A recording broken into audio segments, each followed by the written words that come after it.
इस video lecture के अंदर हम XAMPP इंस्टॉल करेंगे, जिसके अंदर अपाचे वेब सर्वर MySQL है, जिसे हम PHP डेवलपमेंट के लिए यूज़ करेंगे। तो उसके लिए XAMPP जो है हम सर्च कर लेते हैं गूगल के ऊपर। ये जो है apachefriends.org, यहाँ से हम डाउनलोड कर लेते हैं।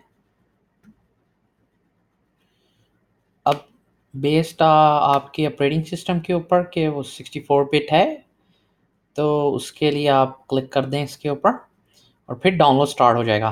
मैंने ऑलरेडी डाउनलोड कर लिया है। डाउनलोड करने के बाद मैं इसे इंस्टॉल कर लेता हूँ। इसको यस कर दें।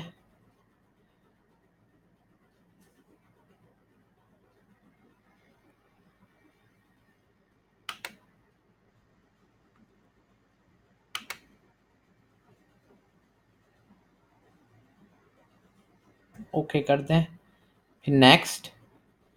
फिर जो बाई डिफ़ॉल्ट सेटिंग है हम वही रहने देते हैं। नेक्स्ट कर लेंगे। ये सी डायरेक्टरी के अंदर XAMPP फोल्डर में सेव हो जाएगा। नेक्स्ट कर लेते हैं। इसको अनचेक कर देता हूँ। नेक्स्ट कर लेते हैं। नेक्स्ट। इंस्टॉलेशन स्टार्ट हो गई।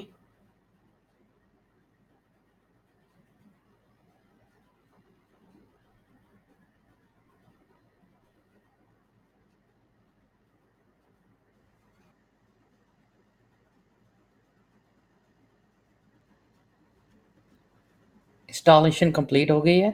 तो अब हम उसको कंट्रोल पैनल को XAMPP के को स्टार्ट कर लेते हैं। तो हम इस पे फिनिश पे क्लिक कर देंगे और इसे चेक ही रहने देते हैं।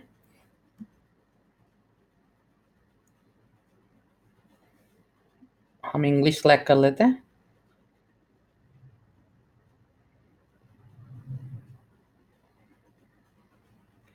इसका XAMPP का कंट्रोल पैनल है।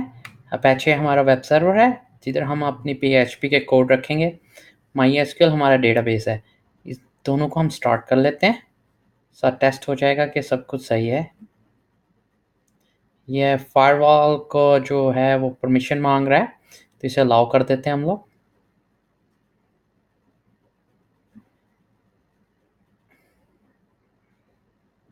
अपाचे स्टार्ट हो गया है और MySQL भी स्टार्ट हो गया है। अब इसे टेस्ट कर लेते हैं। ये पोर्ट 80 पे रन हो रहा है, तो हम लोकल होस्ट लिखेंगे। लोकल होस्ट मतलब हमारी ये लोकल मशीन, यानी हमारे कंप्यूटर का एड्रेस, जहाँ पर ये अपाचे वेब सर्वर रन हो रहा है। उसके ये उसका डैशबोर्ड आ गया, तो ये इंस्टॉल हो गया हमारा सही तरीके से। फॉर मोर वीडियोज़ के लिए आप हमारे चैनल को सब्सक्राइब कर लें। Thank you.